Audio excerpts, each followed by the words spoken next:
The Invisible Boy.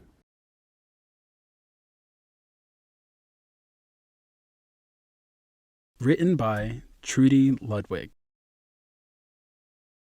And illustrated by Patrice Barton.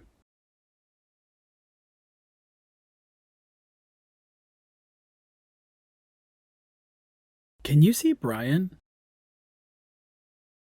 The Invisible Boy? Even Mrs. Carlotti has trouble noticing him in her classroom. She's too busy dealing with Nathan and Sophie.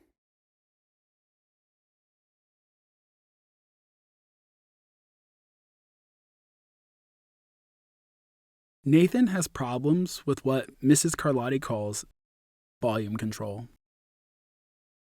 He uses his outside voice inside too much. Sophie whines and complains when she doesn't get her way. Nathan and Sophie take up a lot of space. Brian doesn't. When the bell rings for recess, Micah and JT take turns choosing kids for their kickball teams.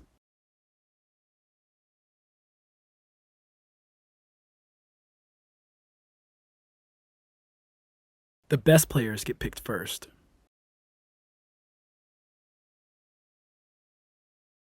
Then the best friends of the best players.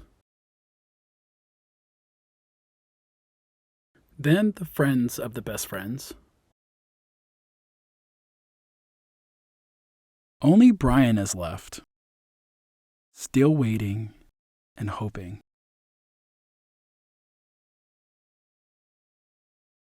JT glances in Brian's direction and just as quickly looks away. "We've got enough players for each team," he tells the others. "Let's play ball." In the cafeteria, Madison and her friends talk about her birthday party.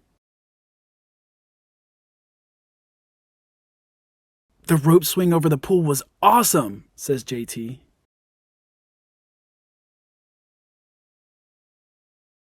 "Yeah, so was the water slide," adds Fiona. "That was the best pool party ever." "I'm so glad you guys had fun," says Madison. Everybody did. Except Brian. He wasn't invited.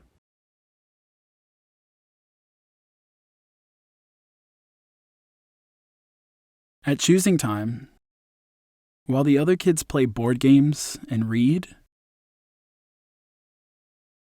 Brian sits at his table, doing what he loves to do best. He draws fire-breathing dragons scaling tall buildings. "Thank you for toasting my marshmallow." Space aliens locked in intergalactic battles. "I've gotcha now." Greedy pirates digging for treasure. Crackers? Arr! Yay! And superheroes with the power to make friends wherever they go. "Hi." "Hi, friend. Have a cookie."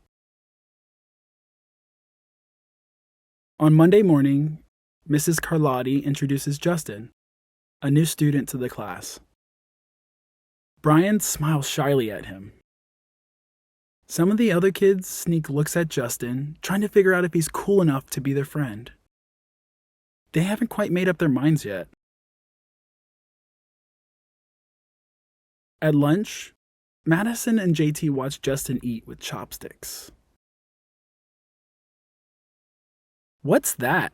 asks Madison as she points at Justin's food. "It's bulgogi." What? Bulgogi. It's Korean barbecued beef. My grandma made it for me. It's really good. Do you want to try some? There's no way I'd eat boogergee. And the kids laugh. All of them, that is, except Brian. He sits there wondering which is worse, being laughed at or feeling invisible. The next day, when Justin goes to his cubby to put away his backpack, he notices a piece of paper with his name on it. Justin, I thought the bulgogi looked good. Brian. Yum! At morning recess, Brian finds a piece of chalk on the ground and starts drawing away. You're Brian, right? Yeah. Thanks for the note. Hey, Justin! Emilio calls out from the tetherball court. You're up next! Sorry, I gotta go, says Justin. By the way, that's a really cool drawing, he adds before taking off. Back in class, Mrs. Carlotti asked the kids to team up in 2s or 3s for a special project. The kids scurry the room to pair off. Brian heads towards Justin. I'm already with Justin, says Emilio. Find someone else. Brian looks at the floor, wishing he could draw a hole right there to swallow him up. Mrs. Carlotti said we can have up to 3 people in our group. We're only 2. Come on, Emilio, let them work with us. Okay, I guess. Mrs. Carlotti gives the class directions for the project. Your assignment is to work together to write a story about what you see in the photograph. Use your imagination and have fun. Whoa! Cool, says Emilio. What kind of people do you think would live in houses like that? I don't know, but I bet Brian could draw them to go with our story, says Justin. Brian smiles as he takes out his lucky pen.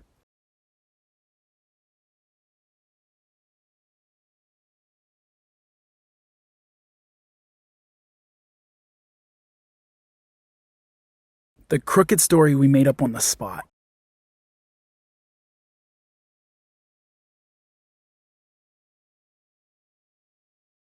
It's lunchtime again, Brian's least favorite part of the day. Another 20 long minutes of kids talking and laughing with everyone else but him. Brian, he hears someone shout out. Hey, Brian, over here.